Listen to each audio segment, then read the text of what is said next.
The blind spot warning BSW system can help alert the driver of other vehicles in the blind spot area when changing lanes. The BSW system uses radar sensors installed near the rear bumper to detect other vehicles in the blind spot area. The radar sensors detect vehicles on either side of your vehicle within the detection zone. The detection zone starts from the outside mirror of your vehicle and extends approximately 3 meters behind the rear bumper and approximately 3 meters to the side of your vehicle.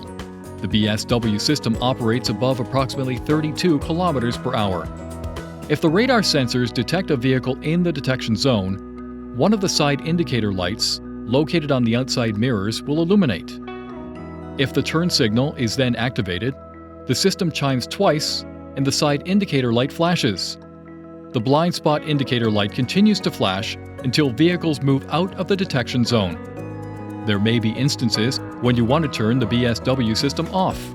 To enable or disable the system, press the right or left arrow button until settings displays and then press the OK button. Press the up or down arrow button to select driver assistance and press the OK button. Then select blind spot and press the OK button to toggle the system on or off. Please see your owner's manual for important safety information, system limitations, and additional operating and feature information.